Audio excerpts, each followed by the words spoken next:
Hello everybody, welcome to Chetan Sharma classes, The World of Logics. Topic है हमारा supply, demand and government policies. Before starting the topic, I would like to tell you that if you are watching my video on YouTube, then you can go to description. You are provided with the link of my Telegram channel. You can join the channel for notes. तो आज इस topic का हमारा second video है. आज इस video के अंदर हम अपना सेकंड बॉक्स कंप्लीट करेंगे, टैक्सेस. स्टार्ट करते हैं. हेडिंग लिखिए, आपको नज़र आ रही है टैक्सेस. पहले पैराग्राफ के अंदर बता रहा है भैया लोकल गवर्नमेंट से लेके जो कि नेशनल गवर्नमेंट तक कहानी अगर जाती है तो गवर्नमेंट को टैक्स के थ्रू रेवेन्यू रेज करना पड़ता है और अपने प्रोजेक्ट्स कंप्लीट करने पड़ते हैं. प्रोजेक्ट्स क्या होते हैं? Roads, schools, national defence. Tax एक बहुत ही इम्पॉर्टेंट पॉलिसी इंस्ट्रूमेंट है और हमारी लाइफ को अफेक्ट करता है बहुत सारे तरीके से. इसलिए हम टैक्सेस की स्टडी करते रहेंगे. यहाँ देखते हैं क्या कह रहे हैं. कह रहा है भैया गवर्नमेंट सेलिब्रेट कर रही है. क्या सेलिब्रेट कर रही है? Annual ice cream celebration. और उसके लिए गवर्नमेंट परेड करेगी, फायरवर्क्स करेगी, स्पीचेस बाय टाउन ऑफिशियल्स करेगी.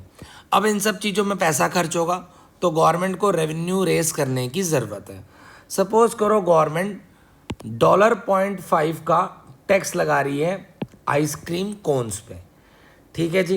अब आपको पता है एक होते हैं आइसक्रीम ईटर्स, एक होते हैं हमारे आइसक्रीम मेकर्स. अब आइसक्रीम ईटर कह रहे हैं भैया पहले ही हम अपने एंड्स को मेट नहीं कर पा रहे हैं, मतलब हमारे लिए आइसक्रीम ऑलरेडी महंगी है तो आप ये टैक्स सेलर पे लगाओ. ठीक है. और आइसक्रीम मेकर्स कह रहे हैं भैया वैसे ही मार्केट बहुत कॉम्पिटिटिव है तो एक काम करो भैया आप ये टैक्स बायर पे लगा दो क्योंकि हम तो बड़ी मुश्किल से स्ट्रगल कर रहे हैं और बड़ी मुश्किल से सर्वाइव कर रहे हैं. ठीक है. फिर जो टाउन का मेयर है उसने कॉम्प्रोमाइज़ करने के लिए बोला हाफ टैक्स बाहर भर दे और हाफ टैक्स सेलर भर दे. ठीक है. आगे कहानी चलते हैं लेते हुए. To analyse these proposals we need to address a simple but subtle question. When the government levies a tax on a good who actually bears the burden of tax.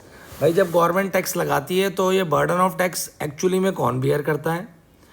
The people buying the good, जो खरीद रहे हैं. The people selling the good, जो बेच रहे हैं. और if buyers and sellers share the tax burden what determines how the burden is divided.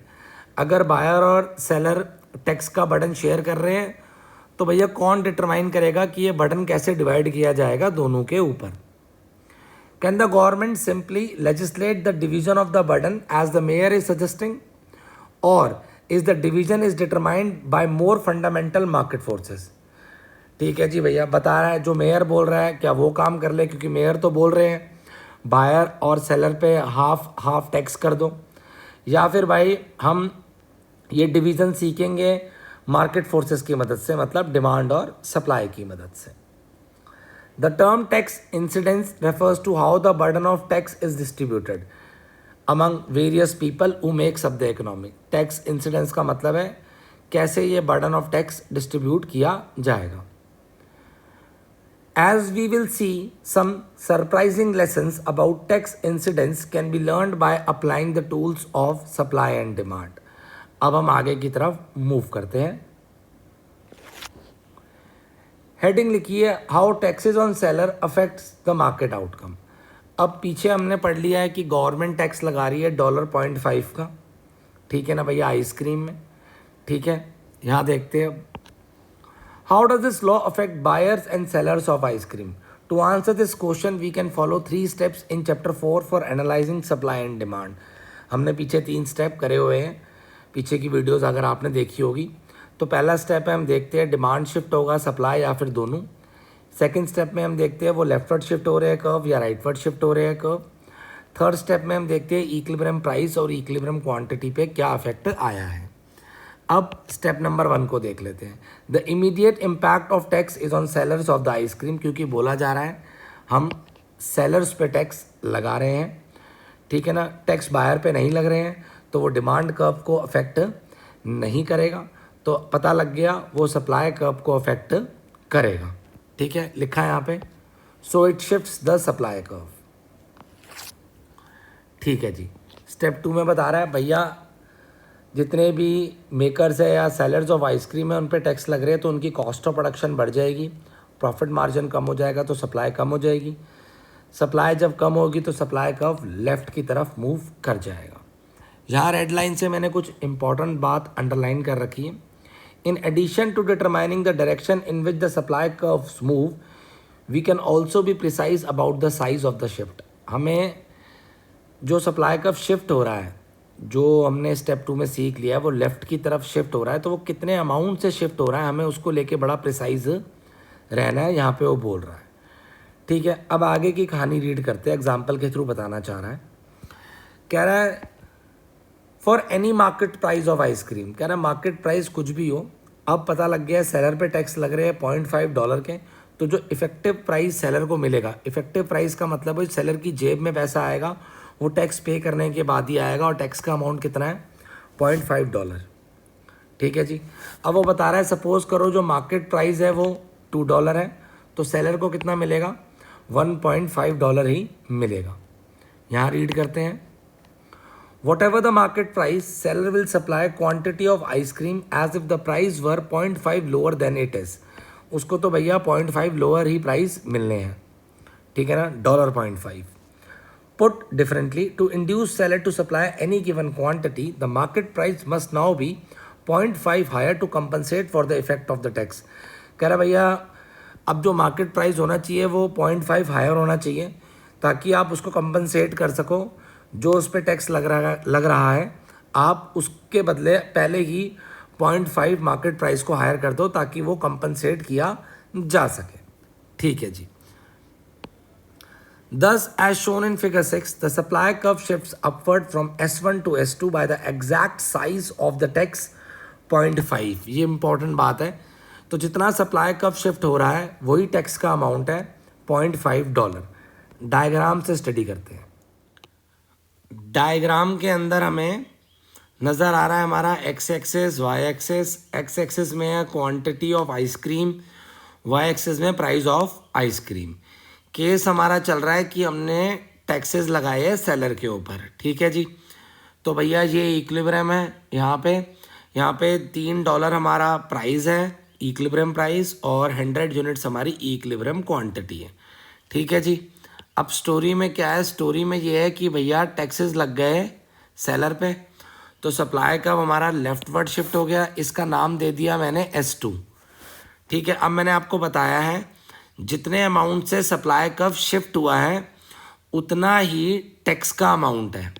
तो जो सप्लाई कर्व शिफ्ट हुआ है हमारा इतने अमाउंट से हुआ है, यहाँ से लेके यहाँ तक हमारा सप्लाई कर्व शिफ्ट हुआ है, यही टैक्स का अमाउंट है जो कि बनता है हमारा $0.5। ठीक है, फिर दोबारा बता दूँ, इतना सप्लाई कर्व शिफ्ट हुआ है यही टैक्स का अमाउंट है, इसे लेके हमें प्रिसाइज रहना है, जो कि न्यूमेरिकल फिगर में है $0.5। अब जो हमारा पुराना डिमांड कर्व है और जो नया सप्लाई कर्व है वो इंटरसेक्ट कर रहे हैं यहाँ पे, यानी ये नया इक्विलिब्रियम आ रहा है हमारा। ठीक है जी। अब यहाँ पे जो प्राइस है वो है, ये प्राइस है और ये हमारी क्वांटिटी है। ठीक है। अभी एक बात ध्यान से सुनना, मैं यहाँ पे एक प्राइस आएगा हमारा इक्विलिब्रियम प्राइस, ठीक है, और यहाँ हमारी क्वांटिटी आएगी इक्विलिब्रियम क्वांटिटी। अभी मैं इक्विलिब्रियम प्राइस को लिख नहीं रहा हूँ, ना इक्विलिब्रियम क्वांटिटी को लिख रहा हूँ। पहले काम की बात सुनना। आप देखो, जो ये इक्विलिब्रियम प्राइस आएगा, मतलब यहाँ पे जो भी प्राइस आएगा वो प्राइस तो भैया बायर पे करेगा, लेकिन सेलर पे टैक्सेस लगाए गए हैं। ठीक है ना, $0.5 के, तो भैया ये प्राइस सेलर को तो मिलने वाले नहीं है, तो जो ये टैक्स का अमाउंट है यहाँ से लेके यहाँ तक उतना अमाउंट उसको कम दिया जाएगा। ठीक है, तो यहाँ से उतना ही अमाउंट मैं कम कर लेता हूँ। ठीक है ना, यहाँ से ये कम कर दिया इतना अमाउंट, ये जो मैं एरोस से शो कर रहा हूँ इतना अमाउंट मैंने कम कर दिया। फिर दोबारा बता दूँ, ये अमाउंट है ये। ठीक है ना, जो ये टैक्स का अमाउंट था ये यहाँ से लेके यहाँ तक, ठीक है ना, ये $0.5 था, उतना ही अमाउंट मैं कम कर रहा हूँ क्योंकि सेलर को $0.5 कम मिलेगा, ठीक है ना। जो भी ये प्राइस इंटरसेक्ट होने के बाद आएगा डिमांड और नए सप्लाई कर्व से, उससे $0.5 कम मिलेगा।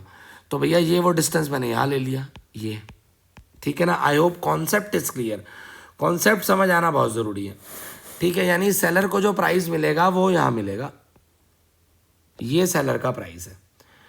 कहानी क्लियर है। अब जो ये डिस्टेंस है, ये वाला डिस्टेंस,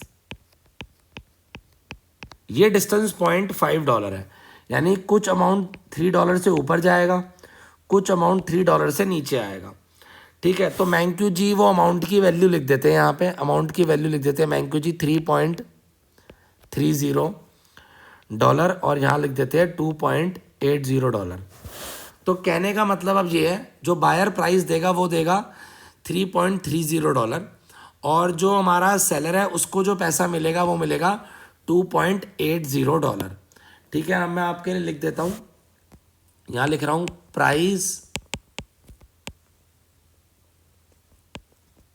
बायर्स पे, ठीक है ना, और यहाँ लिख देता हूँ प्राइस सेलर्स रिसीव। बात समझ आ गई है आपको? 100% समझ आ गई होगी, मैंने एक एक चीज़ आपको बता दी है। अब मुद्दे की बात में आते हैं, ध्यान से सुनो।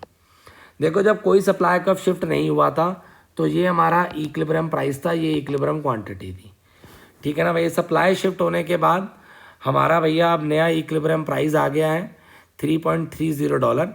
ये वो अमाउंट है जो बायर क्या कर रहा है, पे कर रहा है, पर सेलर को इससे $0.5 कम मिलेगा, मतलब $2.80 मिलेंगे। मैं आपके लिए यहाँ पे इक्विलिब्रियम क्वांटिटी भी लिख देता हूँ, 90 यूनिट्स लिख दी मैंने, क्योंकि आपको बताइए इक्विलिब्रियम क्वांटिटी कम हो रही है, तो मैंने 90 यूनिट्स लिख दी। अब ध्यान से समझो बात को। प्राइस था इनिशियली हमारा $3, मतलब बायर $3 देता था और सेलर को $3 मिल जाते थे। लेकिन जब ये सारा टैक्स वैक्स का सिस्टम आया, सप्लाई का लेफ्टवर्ड शिफ्ट हो गया, तो बायर को देना पड़ रहा है 3.30, यानी बायर पहले 3 देता था, अब $3.30 दे रहा है। तो बायर के ऊपर टैक्स का बर्डन आ रहा है ना, बायर हमारा टैक्स का बर्डन झेल रहा है, ठीक है ना भैया। तो ये जो अमाउंट बायर, कुछ अमाउंट तो हमारा टैक्स का बायर झेल रहा है, ठीक है ना भैया। तो अब वो अमाउंट को हम निकाल लेते हैं, कितना अमाउंट है जो हमारा बायर झेल रहा है। ये वाला अमाउंट हमारा बायर टॉलरेट कर रहा है, एक्स्ट्रा देने पड़ रहे हैं उसको। पहले सेलर को $3 मिल जाते थे, अब सेलर को $3 तो नहीं मिल रहे, 2.80 मिल रहे हैं। तो भैया कुछ सेलर को ही पैसा कम मिल रहा है, तो ये वाला अमाउंट कौन झेल रहा है, हमारा सेलर झेल रहा है। तो फिर दोबारा बता दूं, ऊपर वाला अमाउंट बायर ने झेला, ठीक है ना, जितना ऊपर गया, और जितना नीचे आ रहा है यहाँ पे उतना भैया सेलर टॉलरेट कर रहा है, ठीक है जी। तो स्टोरी क्लियर है। स्टोरी का कंक्लूजन ये है, अगर टैक्सेस सेलर पे लगा रहे हो तो भैया कुछ बायर को भी झेलने पड़ रहे हैं और कुछ अमाउंट सेलर को भी झेलना पड़ रहा है। जितना अमाउंट ऊपर जा रहा है वो सेलर झेल रहा है, जितना अमाउंट ऊपर जा रहा है वो बायर झेल रहा है, और जितना अमाउंट नीचे आ रहा है वो सेलर टॉलरेट कर रहा है। अब चलते हैं मैंक्यू की तरफ, ठीक है जी। यही वो बात बता रखी है कि नया इक्विलिब्रियम प्राइस आ गया है $3 से $3.30, और क्वांटिटी हमारी फॉल हो गई है, ठीक है जी भैया। इम्प्लीकेशन बता रखी है कि भैया बायर को कुछ एक्स्ट्रा देना पड़ रहा है, सेलर को इतना मिल रहा है, ठीक है ना। यहाँ पे क्या हुआ, to sum up this analysis yields 2 lessons. Taxes discourage market activity, क्योंकि इक्विलिब्रियम क्वांटिटी कम हो गई है, 100 से 90 रह गई है। When a good is tax, the quantity of good sold is smaller in the new equilibrium. Buyer and seller share the burden of taxes. In the new equilibrium, buyer pays more for the good and seller receives less, ठीक है। ये हमारा मैंक्यू जी का diagram है जो मैं आपको आराम से सिखा चुका हूँ, ठीक है ना। आई होप आपको ये कंसेप्ट बहुत ही अच्छे तरीके से समझ आ गया होगा। अब हम देख रहे हैं how taxes on buyers affect markets outcome. तो टैक्सेस इस बार बायर पे लगाए जा रहे हैं। टैक्स का अमाउंट है $0.5, पहले स्टेप पे देखेंगे हम सप्लाई कर्व शिफ्ट होगा या डिमांड या फिर दोनों।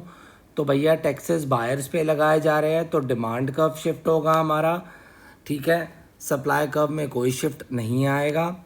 स्टेप 2 में पता लगा हमें कि भैया टैक्सेस जब बायर पे लगे तो उनके लिए आइसक्रीम लेस अट्रैक्टिव हो गई, तो डिमांड कर्व लेफ़्ट की तरफ हमारा शिफ्ट हो गया है, ठीक है जी। अब once again we can be precise about the size of the shift. अब जो डिमांड कर्व लेफ़्ट की तरफ शिफ्ट हुआ है, जिस अमाउंट से शिफ्ट हुआ है वो उसका साइज़ मतलब बहुत ही एक्यूरेट तरीके से हमें देखना है, ठीक है जी। रीड करते हैं यहाँ से। Because of the $0.5 tax levied on buyers, the effective price to buyer is now $0.5 higher than the market price।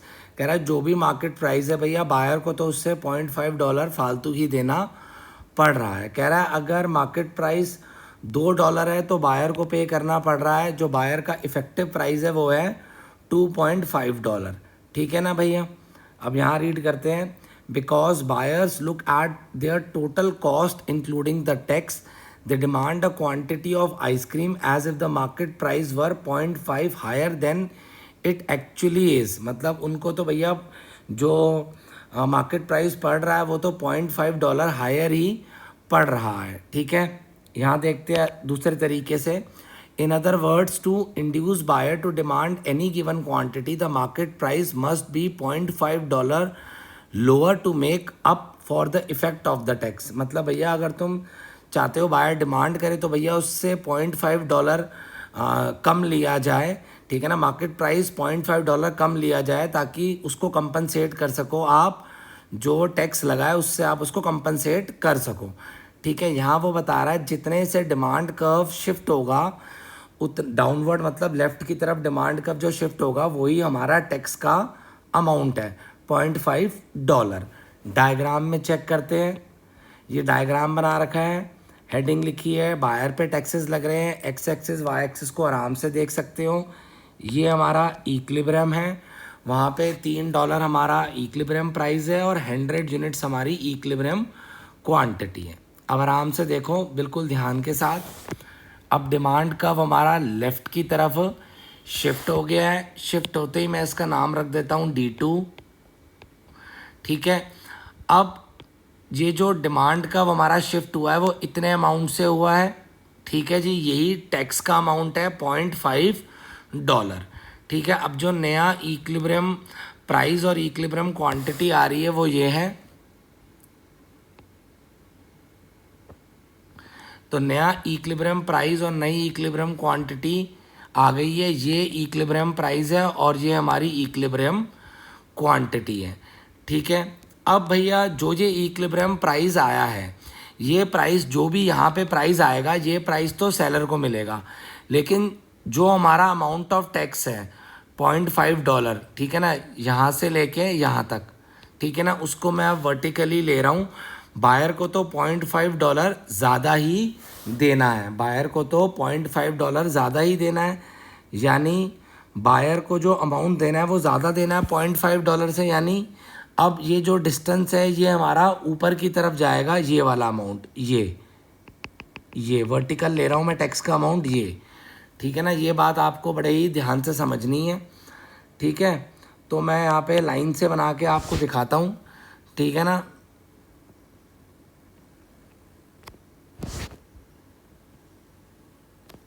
ठीक है, अब जितना ये अमाउंट ऊपर गया है, कौन सा अमाउंट, ये वाला अमाउंट, ये हमारा जो अमाउंट ऊपर गया है ये टैक्स का अमाउंट है, $0.5 है। तो भैया अब मेरे को $0.5 इस अमाउंट में सेट करना है, तो कुछ अमाउंट ऊपर जाएगा और कुछ अमाउंट नीचे आएगा, ठीक है जी। तो ऊपर मैंक्यू जी हमारा अमाउंट लिखते हैं फिर से $3.30 और नीचे लिखते हैं $2.80, ठीक है। अब फिर दोबारा बता दूं, जो ये प्राइस सेट हुआ है, जो नया प्राइस आया है, ये प्राइस तो हमारे सेलर को मिलेगा, ठीक है ना भैया, ये हमारे सेलर को मिलेगा, लेकिन बायर तो एक्स्ट्रा अमाउंट देगा, बायर तो हमारा एक्स्ट्रा अमाउंट देगा, ठीक है ना, टैक्स के अमाउंट से ज़्यादा देगा, यानी बायर हमारा ये वाला अमाउंट पे करेगा। तो मैं लिख देता हूँ प्राइस बायर्स पे, और नीचे लिख देता हूँ प्राइस सेलर्स रिसीव। ठीक है जी। अब ध्यान से देखो, पहले इक्विलिब्रियम प्राइस हमारा $3 था, बायर $3 देता था, सेलर जो हमारा $3 एक्सेप्ट करता था। ठीक है। अब जो सेलर को प्राइस मिल रहा है वो मिल रहा है $2.80। तो कुछ अमाउंट सेलर को अब कम मिल रहा है, इतना अमाउंट कम मिल रहा है। बायर पहले $3 पे करता था, अब बायर कितना पे कर रहा है, बायर पे कर रहा है एक्स्ट्रा, बायर पे कर रहा है $3.30। तो ये वाला जो ऊपर की तरफ अमाउंट जा रहा है ये बायर को एक्स्ट्रा देना पड़ रहा है, और जो कम हुआ है अमाउंट ये सेलर को कम मिल रहा है अमाउंट। ठीक है। तो टैक्सेस बायर पे लगे पर बर्डन दोनों में शेयर हो रहा है। ठीक है ना। तो ऊपर वाला हिस्सा जो है एक्स्ट्रा अमाउंट, ये बायर अब उस पर एक्स्ट्रा बर्डन आ रहा है, और सेलर को प्राइस नीचे की तरफ जा रहा है उतने से कम मिल रहा है। ठीक है ना। तो डायग्रामेटिकली आपको स्टोरी क्लियर हो गई है 110% तरीके से। अब चलते हैं मैंक्यू की तरफ। ये आ गई हमारी मैंक्यू जी। ठीक है। बता रहा है कि भैया अब जो नया इक्विलिब्रियम प्राइस आया है वो $3 से $2.80 हो गया, और क्वांटिटी 100 से 90 हो गई है। मैं डायग्राम में क्वांटिटी भी लिख देता हूँ आपके लिए, यहाँ 90 कर देते हैं। ठीक है। फिर चलते हैं मैंक्यू की तरफ। ठीक है जी। अब यहाँ पे जो स्टोरी बता रहा है आपको पूरी समझ आएगी, यहाँ से जो स्टोरी बता रहा है मैं आपको पूरी करा चुका हूँ। ठीक है जी। अब इम्प्लीकेशंस की बारी है। If you compare figure 6 and 7, मतलब जो हमने डायग्राम बनाए हैं, you will notice surprising conclusion. Taxes levied on seller and taxes levied on buyers are equivalent. In both cases tax places a wedge between the price that buyer pay and price that seller receive। एक बीच में gap आ गया है, जो buyer पे करता है और जो सेलर रिसीव करता है। The wedge between the buyer's price and seller price is the same। ठीक है ना, regardless of weather the tax is levied on buyers or seller. जो टैक्स का साइज है वो तो सेम है, चाहे टैक्स सेलर पे लगे हो चाहे बायर पे लगे हो। In either case the ways shift the relative position of supply and demand curve. सही बात है भैया, बस सप्लाई और जब टैक्स लग रहे हैं तो पोजीशन चेंज हो रही है सप्लाई और डिमांड की। ठीक है ना भैया। जब सेलर पे टैक्स लगे तो सप्लाई की पोजीशन मतलब सप्लाई शिफ्ट हो गया, और जब बायर पे टैक्स लगे तो डिमांड शिफ्ट हो गया। In the new equilibrium buyers and seller share the burden of tax. The only difference between tax levied on seller and tax levied on buyer is who sends the money to the government. भैया पैसा government को कौन देगा ये देखना है, चाहे tax seller पे लगे हो चाहे बायर पे लगे हो। बस डिफरेंस यही है कि कौन गवर्नमेंट को पैसा दे रहा है। The equivalence of these two taxes is very easy to understand if we imagine that the government collects the $0.5 ice cream tax in the bowl on the counter of each ice cream store। अब government ने ice cream store पे एक bowl रख दिया, वहाँ पे tax submit कर दो $0.5 का। When government levies tax on seller, जब सेलर पे लगे, the seller is required to place $0.5 in the bowl after sale of each cone। उसको भैया बाउल में पैसे रखने हैं सेलर को जब सेलर पे टैक्स लगे। When the government levies tax on buyer, the buyer is required to place 0.5 in the bowl every time a cone is bought। तब बायर को पे करने हैं। Whether the $0.5 goes directly from buyer pocket into the bowl, या buyer की pocket से bowl में जाए, और indirectly from buyers pocket into the seller hand and then into the bowl, does not matter. अब वो यही बता रहा है कि भैया अगर इनडायरेक्टली देखा जाए तो बायर्स पॉकेट से सेलर के पास गए, और फिर सेलर से वो कहाँ चले गए, बाउल में चले गए। ठीक है ना। Once the market reaches its new equilibrium, buyers and sellers share the burden regardless how tax is levied. जब नया इक्विलिब्रियम आएगा, जो नया इक्विलिब्रियम प्राइस आएगा, तो भैया बायर और सेलर है वो बर्डन को शेयर करेंगे, टैक्स का जो बर्डन है, ठीक है ना भैया। चाहे वो टैक्स किस पे भी लगाओ, चाहे बायर पे लगाओ चाहे सेलर पे लगाओ, ठीक है जी। I hope concept is clear. ये डायग्राम बता रहे हैं हमारे मैंक्यू जी, जब हमारे बायर पे टैक्स लगे, ये मैं आपको सिखा चुका हूँ। हाँ तो डियर, अब हम एक केस स्टडी देख रहे हैं। केस स्टडी कह रही है, can Congress distribute the burden of a payroll tax. Read करते हैं बड़े आराम आराम से, बहुत ही इंटरेस्टिंग टॉपिक है, ठीक है जी। कहता है, if you have ever received a pay check you probably notice that taxes were deducted from the amount you earned. कहता है अगर आपको सैलरी मिलती है, पे चेक्स जो भी आपकी सैलरी मिल रही है आपको, तो आप देखते हो कि कुछ डिडक्शन हो रखी है वहाँ पे टैक्स के अमाउंट की। One of these taxes is called FICA, an acronym for Federal Insurance Contribution Act, ठीक है भैया। उस टैक्स का नाम है फीका, जिसकी फुल फॉर्म बता रखी है फेडरल इंश्योरेंस कंट्रीब्यूशन टैक्स। अब जो फीका जो टैक्स हमसे ले रही है, जो फीका के फॉर्म में हमसे टैक्स लिया जा रहा है, वो टैक्स का जो पैसा आएगा गवर्नमेंट उसका क्या करेगी। कहता है the federal government uses the revenue from the FICA tax to pay for social security and Medicare, the income support and health care program for the elderly. जो भी टैक्स की कलेक्शन आएगी भैया वो मेडिकेयर के अंदर लगा दिया जाएगा ओल्ड लोगों के लिए। फीका is an example of a payroll tax which is a tax on wages that firm पे देयर वर्कर। भैया जो फर्म अपने वर्कर को टैक्स पे करती है, उन वेजेस पे वो टैक्स लगाया जाता है। In 2015 the total FICA tax for typical worker was 15.3% of earnings. Who do you think bears the burden of this payroll tax. कौन इसका बर्डन बियर करेगा, फर्म या worker. When Congress pass this legislation it tried to mandate a division of tax burden. जब ये पास किया गया तो उसने बोला भैया ट्राई करने की कोशिश करी कि टैक्स बर्डन कैसे डिस्ट्रीब्यूट किया जाएगा। According to the law half of the tax is paid by firm and half is paid by workers. That is half of the tax is paid out of firm's revenue and half is deducted from workers' paychecks. The amount that shows up as deduction on your pay stub is worker contribution. जो pay stub का मतलब है जो भी आपका salary आपको मिल रही है वहाँ से जो डिडक्शन हो रही है वो वर्कर का कंट्रीब्यूशन है, जो उसके सैलरी के अमाउंट से काटा जा रहा है, ठीक है। Our analysis of tax incidence however shows that lawmakers cannot dictate the burden of tax burden so easily. इतना आसान नहीं है ये बताना कि टैक्स बर्डन कैसे डिस्ट्रीब्यूट करा जाएगा, इतना आसान नहीं है। To illustrate we can analyze a payroll tax merely as a tax on a good. कह रहा है ये समझो जो पेरोल टैक्स लगाया जा रहा है वो किसी कमोडिटी पे लगाया जा रहा है, where the good is labour and the price is the wage. जो हम गुड को मान रहे हैं वो गुड हमारा लेबर है, और जो गुड के जो हम प्राइजेस देते थे वो प्राइजेस हमारी वेजेस है।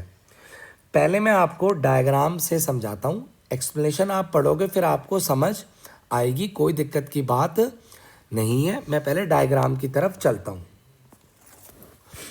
आप देख सकते हो यहाँ एक डिमांड कर्व लग रहा है और एक सप्लाई कर्व लग रहा है। डिमांड कर्व का नाम दे रखा है इन्होंने लेबर डिमांड, सप्लाई कर्व का नाम दे रखा है इन्होंने लेबर सप्लाई, ठीक है। बड़े ध्यान से समझना, एक्स एक्सेस वाई एक्सेस में लिखा हुआ है, एक्स एक्सेस में लिखा हुआ है quantity of labour, Y axis में लिखा हुआ है वेजेस। देखो मैंने आपको पहले ही बताया था, जो पिछली वीडियो जब हमने इसी वीडियो के अंदर कंटेंट पढ़ा था वहाँ हम पढ़ते थे डिमांड और सप्लाई, हम गुड्स का पढ़ते थे। तो गुड्स की जगह यहाँ पे वो क्या ले रहा है, क्वांटिटी ऑफ लेबर ले रहा है, यानी गुड को लेबर मांग रहा है। और जो हमारा वाई एक्सेस होता था वहाँ पे प्राइजेस होते थे, प्राइजेस को ये वेज मान रहा है। आई होप कॉन्सेप्ट इज क्लियर। जब पीछे सीखते थे हम तो हमारा जो डिमांड कर्व होता था वो गुड्स का डिमांड कर्व होता था, गुड्स की डिमांड बायर करता था। यहाँ पे जो डिमांड कर्व आ रहा है हमारा ये वाला, ये जो लेबर की डिमांड है वो हमारी फर्म कर रही है, ठीक है जी। लेबर की डिमांड कौन कर रहा है? फर्म कर रही है। जब पीछे सीखते थे जो हमारा सप्लाई कब होता था वो गुड्स का सप्लाई कब होता था, फर्म गुड्स की सप्लाई करती थी। यहाँ हम सीख रहे हैं लेबर का सप्लाई कब, तो लेबर यहाँ पे अपनी सप्लाई खुद कर रही है। आई होप कॉन्सेप्ट इज़ क्लियर। तो डिमांड और सप्लाई आपको समझ आ गया होगा। अब देखो आप, डिमांड और सप्लाई जहाँ पे इंटरसेक्ट कर रहे हैं, यहाँ पे इंटरसेक्ट कर रहे हैं कौन कौन से demand supply? Labour demand, labour supply, वो यहाँ पे इंटरसेक्ट कर रहे हैं। तो यहाँ पे वेजेस डिटरमाइन करी जा रही है, अभी टैक्स इन्वॉल्व नहीं हुए हैं। तो यहाँ पे वेज विदाउट टैक्स हमने लिख दिया है। ठीक है जी। अब आपको पता है अगर टैक्सेस लगाए जाएंगे तो कोई ना कोई कर्व शिफ्ट होगा, जो हम पीछे सीख चुके हैं। आपको इतना पता है जब टैक्सेस लगते हैं, जिस अमाउंट के भी टैक्स लगते हैं, यहाँ पे अमाउंट ऑफ टैक्स वो ये ले रहा है, ये उसका अमाउंट ऑफ टैक्स है। तो जो भी टैक्स लगते थे पीछे, जो हमने सीखा, जो भी टैक्स लगते थे, जो हमारा इनिशियल इक्विलिब्रियम होता था जहाँ पे डिमांड और सप्लाई टकराते थे, यहाँ पे ये हमारा इनिशियल इक्विलिब्रियम है। तो इनिशियल इक्विलिब्रियम से जितना भी एरिया ऊपर जा रहा है, मतलब ये वाला, ये जो बर्डन है वो हमारा बायर बियर करता था। ठीक है, लिखा जाता था प्राइस बायर पेज। अब यहाँ पे बायर कौन है? लेबर का बायर तो फर्म है ना, तो इसलिए लिखा जा रहा है वेजेस फर्म्स पे। बात समझ आ गई है।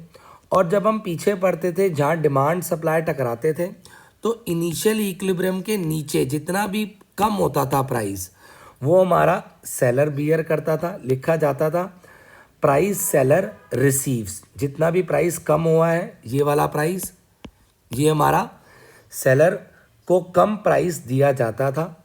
और यहाँ जो सेलर है, जो लेबर की सप्लाई कर रहा है, वो कौन है? वो लेबर खुद है।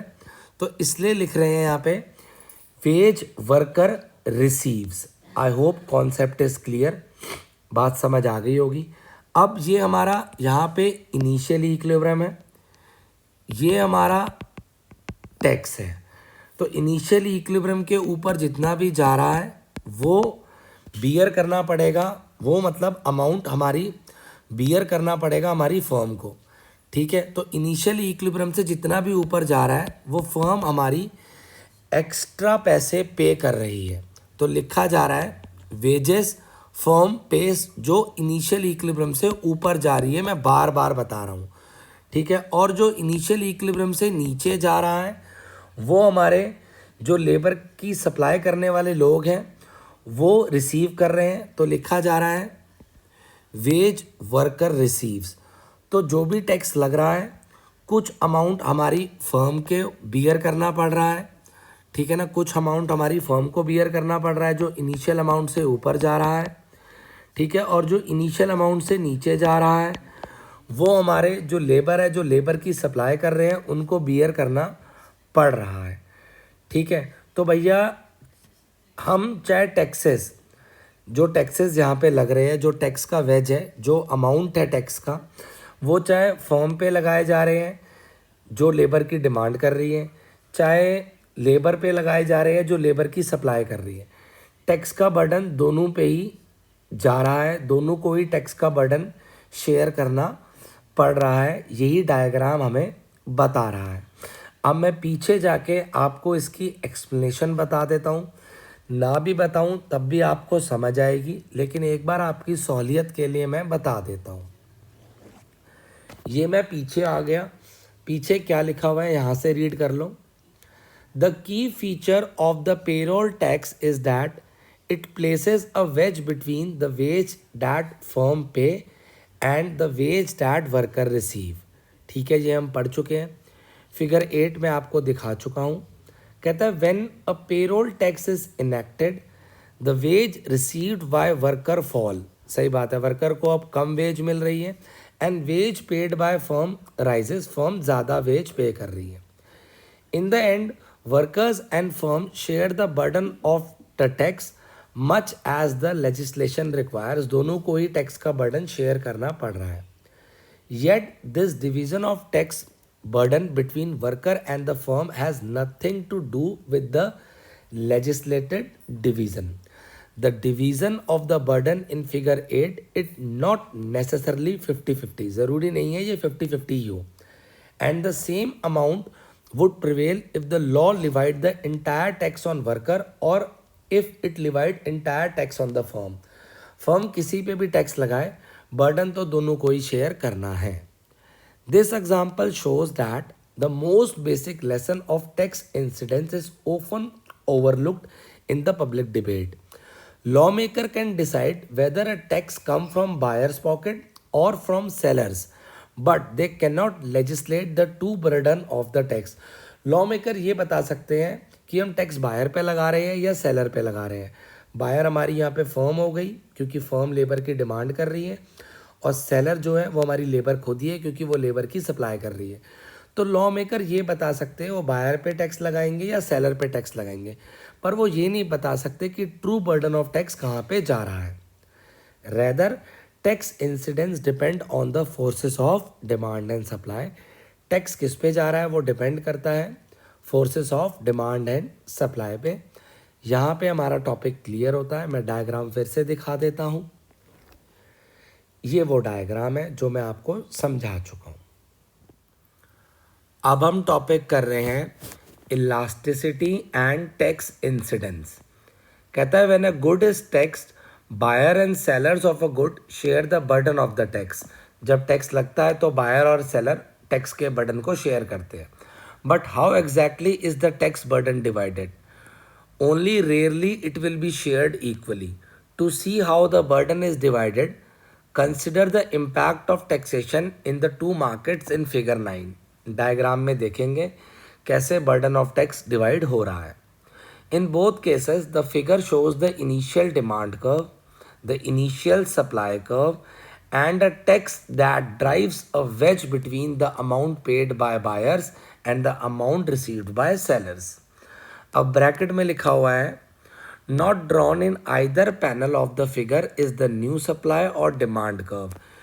जब हम डायग्राम बना रहे हैं तो कोई नया सप्लाई कर्व भी नहीं है और कोई नया डिमांड कर्व भी नहीं है. Which curve shifts depends on whether the tax is levied on buyers or seller. कौन सा कर्व शिफ्ट होगा वो डिपेंड करता है टैक्स बायर पे लगा है या सेलर पे लगा है. As we have seen this is irrelevant for determining the incidence of the tax. और भैया कोई सा भी कर्व शिफ्ट हो वो इररेलेवेंट है. कोई सा भी कर्व मतलब चाहे डिमांड शिफ्ट हो चाहे सप्लाई शिफ्ट हो वो इररेलेवेंट है. उससे नहीं पता लगेगा कि किस पे इंसिडेंस ऑफ टैक्स जा रहा है. तो गुरु मंत्र हम सीख ही चुके हैं. जब स्टार्टिंग में डिमांड सप्लाई टकराते हैं तो एक इनिशियल इक्विलिब्रियम आता है.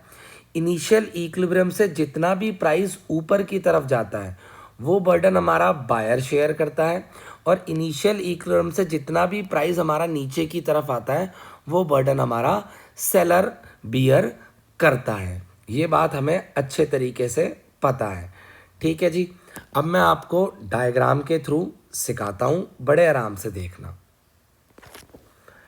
ये आपको डायग्राम नज़र आ रहा है डिमांड और सप्लाई का. डिमांड यहाँ पे इनइलास्टिक है, सप्लाई यहाँ पे इलास्टिक है. इलास्टिक सप्लाई का मतलब है सप्लाई रिस्पॉन्सिव है, और इनइलास्टिक डिमांड का मतलब है डिमांड हमारी कम रिस्पॉन्सिव है. ठीक है ना. इलास्टिक सप्लाई का मतलब हमारी जो सप्लाई है वो ज़्यादा रिस्पॉन्सिव है. ठीक है. और इनइलास्टिक डिमांड का मतलब है जो हमारी डिमांड है वो हमारी कम रिस्पॉन्सिव है. ठीक है. तो यहाँ पे दोनों कर्व इंटरसेक्ट कर रहे हैं इस डॉट पे. इक्विलिब्रियम आ रहा है, प्राइस आ रहा है विदाउट टैक्स. अब हमारा गवर्नमेंट ने टैक्स लगा दिया तो टैक्स का वेज आ गया हमारा ये.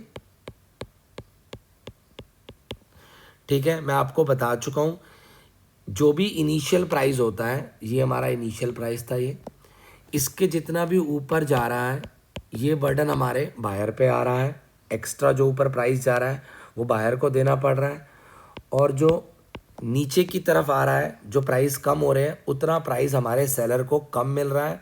मतलब ये बर्डन हमारा सेलर बियर कर रहा है. तो मॉरल ऑफ द स्टोरी ये निकला कि अगर डिमांड इनइलास्टिक है और सप्लाई इलास्टिक है तो ज़्यादा टैक्स का बर्डन हमारा बायर को बियर करना पड़ रहा है, और हमारे सेलर को टैक्स का बर्डन कम बियर करना पड़ रहा है। ठीक है जी, यहाँ हमारा सप्लाई जो इलास्टिक है और डिमांड हमारी इन इलास्टिक है। कोई रॉकेट साइंस नहीं, आराम से सीख रहे हो आप, हर चीज़ प्यार प्यार से बताई जा रही है। आगे मूव करते हैं। अब जो एक्सप्लेनेशन लिखी है आपको समझ आएगी, इसके बेसिस में जो डायग्राम है वो आपको बता दिया जाता है अभी। अब एक डायग्राम आ गया है, यहाँ पे सप्लाई इन इलास्टिक है, मतलब कम रिस्पॉन्सिव है सप्लाई हमारी, डिमांड इलास्टिक है, डिमांड हमारी ज़्यादा रिस्पॉन्सिव है। ठीक है जी, ये हमारा इक्विलिब्रियम है इनिशियल, ये इक्विलिब्रियम प्राइस है विदाउट टैक्स। टैक्स लगाया, ये टैक्स का वेज है, ये पूरा जो मैं बता रहा हूँ स्क्रीन पे। ठीक है जी, जो ऊपर प्राइस जा रहा है एक्स्ट्रा इनिशियल प्राइस से, वो बर्डन हमारा बायर को टॉलरेट करना पड़ रहा है, और जितना भी ये प्राइस इक्विलिब्रियम प्राइस से नीचे जा रहा है, मतलब जो प्राइस कम हो रहा है, तो वो बर्डन हमारे सेलर को बियर करना पड़ रहा है। तो भैया अगर हमारी जो डिमांड है यहाँ पे वो इलास्टिक है, सप्लाई हमारी इन इलास्टिक है, तो उस केस के अंदर जो हमारा बायर है वो टैक्स का बर्डन कम बियर कर रहा है, और सेलर हमारा टैक्स का बर्डन ज़्यादा बियर कर रहा है। ठीक है जी, I hope concept is clear, आपको दोनों केस समझ आ गए होंगे। ठीक है ना, ये वाला केस था हमारा इन इलास्टिक सप्लाई और इलास्टिक डिमांड का। अब हम एक केस स्टडी देख रहे हैं, who page the luxury tax. अब यहाँ वो बता रहा है गवर्नमेंट जो लग्जरी चीज़ें है उस पर टैक्स लगा रही है, जैसे कि yacht, private planes, jewellery, expensive cars, fur, इन पे गवर्नमेंट टैक्सेस लगा रही है। गवर्नमेंट सोच रही है कि भैया ये एक्सपेंसिव चीज़ें तो रिच लोग लेते हैं, तो भैया एक ये तरीका है जिससे हम, क्योंकि रिच लोगों से हम टैक्स की वसूली कर सकते हैं, तो हम एक्सपेंसिव चीज़ों में टैक्स लगा देते हैं। इससे लॉजिकल भी लग रहा है कि हम रिच लोगों से हम टैक्स ले रहे हैं। अब यहाँ वो एग्ज़ाम्पल ले रहा है यॉट का। ठीक है ना, यहाँ एग्ज़ाम्पल ले रहा है वो यॉट का, ये लिखा यॉट की मार्केट ले रहा है। अब यॉट का जो डिमांड कर्व है वो इलास्टिक नेचर का होगा। द रीज़न इज़ डैट, क्योंकि इलास्टिक नेचर में आपको पता है डिमांड रिस्पॉन्सिव होती है। मैं आपको बता रहा हूँ बेसिक चीज़ें हैं। इलास्टिक में क्या होता है, थोड़ा सा प्राइस बढ़ता है तो डिमांड कंसिडरेबल अमाउंट से कम हो जाती है। अब यॉट हमारी लग्जरी आइटम है, उसका थोड़ा सा प्राइस बढ़ेगा तो उसकी डिमांड कंसिडरेबल अमाउंट से कम हो जाएगी, क्योंकि लोग ये सोचेंगे यार क्यों अपने पैसे को मैं वेस्ट कर रहा हूँ, मैं कोई एक अच्छा सा घर ले लेता हूँ। ठीक है, या फिर अपने जो मेरे मरने के बाद जो मेरे लीगल हायर्स रह जाएंगे मैं उनके लिए कुछ एसेट छोड़ जाता हूँ, है ना, तो यॉट पे पैसा नहीं खर्च कर सकता। यहाँ वही बात लिखी गई है कि डिमांड इलास्टिक है, और कह रहा है a millionaire can easily not buy a yacht, he can use the money to buy bigger house, take a European vacation or leave a larger bequest to his legal heirs. ऐसे ही बता रहा है कि जो यॉट का supply curve है वो इन इलास्टिक है। इन इलास्टिक सप्लाई का मतलब है सप्लाई हमारी कम रिस्पॉन्सिव है। मैं आपको बता दूं, इन इलास्टिक सप्लाई कर्व के केस में क्या होता है, प्राइस अगर कंसिडरेबल अमाउंट से कम होगा तो सप्लाई इतनी ज़्यादा कम नहीं होती है। तो अगर यॉट का प्राइस कंसिडरेबल अमाउंट से कम हो जाता है तो सप्लाई इतनी ज़्यादा कम नहीं होगी। द रीज़न इज़ दैट, जो लोग यॉट को बना रहे हैं, जो लेबर यॉट को बना रही है, वो इतनी जल्दी किसी और लाइन में नहीं जा सकती है, कहीं और उनको काम मिलने वाला नहीं है। ठीक है, तो वो सप्लाई कम भी कर लेंगे तो थोड़ी सी ही कम होएगी। तो इन इलास्टिक सप्लाई का बोल रहा है वो शॉर्ट रन के अंदर कि प्राइस अगर कंसिडरेबल अमाउंट से कम हो जाएगा तो यॉट की इतनी सप्लाई कम नहीं होगी। ठीक है, तो इस वाली स्लाइड में यही जोन था, मैं आपको बता रखा हूँ, बता दिया है, मतलब मैंने आपको, आप रीड करोगे आपको समझ आएगा। सेम एक्सप्लेनेशन चल रही है जो बता चुका हूँ। और अभी पीछे हमने डायग्राम देखा था, अगर डिमांड हमारी इलास्टिक है और सप्लाई हमारी इन इलास्टिक है तो जो टैक्स का बर्डन है वो बायर पे कम जाएगा और सेलर पे ज़्यादा जाएगा। तो कोई समझदारी वाली बात नहीं हुई। अगर हम लग्जरी आइटम पे टैक्स लगा देंगे तो बायर पे तो उसका बर्डन कम ही जा रहा है, रेदर फर्म्स को ही उसका बर्डन टॉलरेट करना पड़ रहा है। ठीक है, तो यही वो केस स्टडी है जो हम सीख ली हमने अब प्रॉपर तरीके से। तो इस केस के अंदर डिमांड इलास्टिक थी और सप्लाई हमारी इन इलास्टिक है। डिमांड इलास्टिक है तो जो बर्डन ऑफ टैक्स है वो बायर पे कम जा रहा है, सप्लाई इन इलास्टिक है तो बर्डन ऑफ टैक्स सेलर पे ज़्यादा जा रहा है।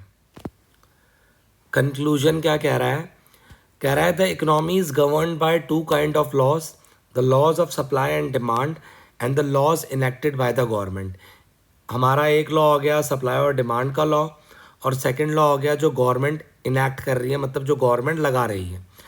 In this chapter we have begun to see how these laws interact. Price controls and taxes are common in various markets in the economy, and their effects are frequently debated in the press and among policy makers. सही बात है, price control सीखा हमने इस chapter में और एक taxes सीखा, ठीक है ना भैया। तो ये मुद्दे हमने यहाँ पे डिस्कस करे।